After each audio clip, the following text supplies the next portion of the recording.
Di halaman rumahnya almarhumah Sri ini berdiri sosok pocong. Pakai kain kafan yang masih baru banget, masih bersih. Mukanya persis mirip sama Sri. Dan hidungnya masih ditutup sama kapas gitu. Aduh. Serem banget ya. Cuman pocong ini perutnya juga buncit kayak orang hamil gitu loh. Oh. Pocong ini tatapannya lurus aja ke depan, terus sambil nangis gitu Nat, Moy. Mukanya nggak jelek, nggak hancur sama sekali, persis kayak mukanya Sri, cuman pucet aja kayak mayat. Tetep aja serem banget ya. Tetap aja serem dong. Nah, si tukang mie ayam ini ya takut, akhirnya dia kabur lah. Gerobaknya ditinggal di situ. Dia kabur ngungsi ke tukang nasi goreng yang ada di tempat yang lebih rame gitu ya. Setelah ditemenin sama si tukang nasi goreng ini, barulah dia berani ngambil gerobaknya lagi. Pas ngambil gerobaknya pun masih sempet-sempetnya tuh si abang tukang mie ayam ini sama temennya itu nyium bau kembang kuburan di sekitar situ. Nah, semenjak itulah dia nggak mau lagi tuh buat lewat sana malam-malam. Itu yang kedua. Yang ketiga, ini kejadian yang dialamin sama Pak RT rumahnya Tejo. Pak RT ini udah rada tua, tapi masih seger dan kuat lah orangnya. Rumahnya nggak sederetan sama Tejo, tapi masih cukup dekat. Di satu malam, tengah malam, semua orang yang ada di rumah Pak RT ini udah pada tidur, kecuali anak perempuannya Pak RT. Sampai akhirnya ada suara ketukan pintu, kedengeran lah sama si anaknya Pak RT ini. Kita sebut aja namanya Bunga ya. Oke. Bunga ke depan keluar dari kamarnya dia, tapi si Bunga ini sampai depan pintu rumah dia nggak berani buka karena ya udah tengah malam kan. Iya. Dia ngintip aja tuh lewat jendela. Tapi di jendela dia nggak ngeliat ada siapa-siapa di luar. Yaudah dibalik lagi tuh ke kamarnya dia. Nah, cuman pas sampai di kamar, suara ketokannya tuh ada lagi. Cuman karena si anaknya Pak RT ini udah males, ya dia biarin aja lah. Walaupun suara ketokannya tuh masih kedengeran. Ya. Nah, tiba-tiba Bunga ini dari dalam kamar, dia ngedenger ada suara, "Iya sebentar," gitu. Nah, suara bapaknya tuh ternyata Pak RT ini juga dengar ada suara ketokan di pintu rumahnya dia. Oke. Dari dalam kamar, si Bunga bilang, "Gak ada orang Pak di luar." Nah, cuman ketokannya masih kedengeran nih, mesti duk duk duk duk duk duk gitu. Nah, kata Pak RT, "Udah masuk aja, Bapak yang buka."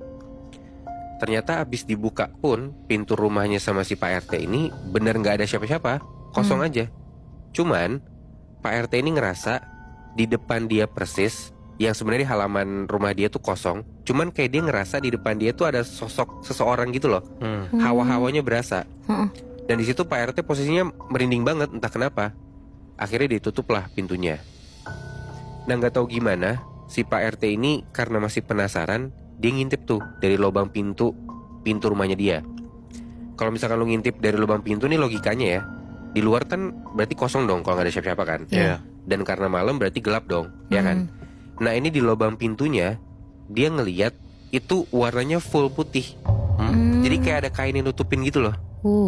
Nah, seketika Pak RT gara-gara ngeliat kayak gitu, ya dia balik badan dan masuk aja tuh kamarnya buat tidur. Nah, itu 3 kejadian dari beberapa kejadian yang dialamin sama kampung di sekitar rumahnya Tejo ini. Nah, terus akhirnya gimana? Kata Tejo, nggak ada akhirnya.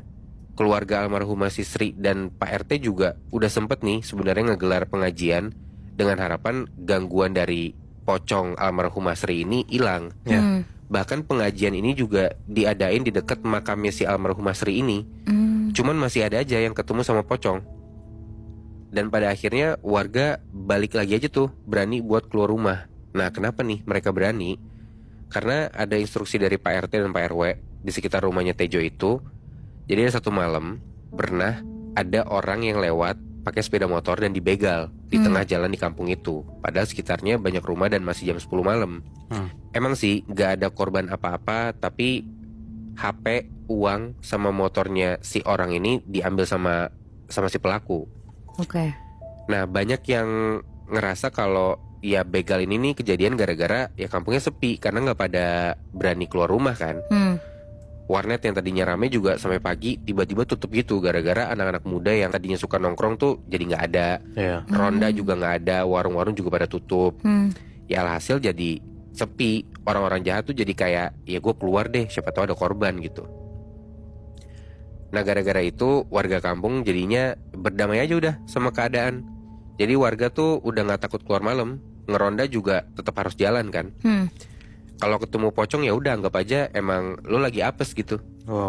Soalnya kalau dipikir-pikir kalau kata Tejo gitu ya pocong itu cuma sendiri. Ya mereka rame gitu kan satu kampung. Jadi buat apa lo takut bahkan lo di kampung sendiri.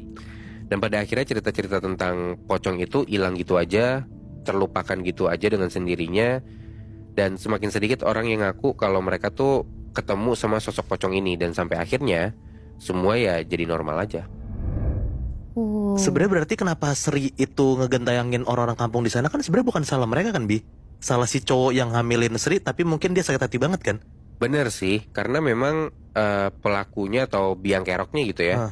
Menurut gue emang si laki-laki yang ninggalin si Sri ini sih. Ya tapi jadi orang kampung yang kena semua kan? Dan by the way, ini kampungnya kalau dari cerita yang gue dapet ya, dia bilang kampungnya itu kawasan industri yang banyak pabriknya gitu lah. Deket sama Jakarta dong?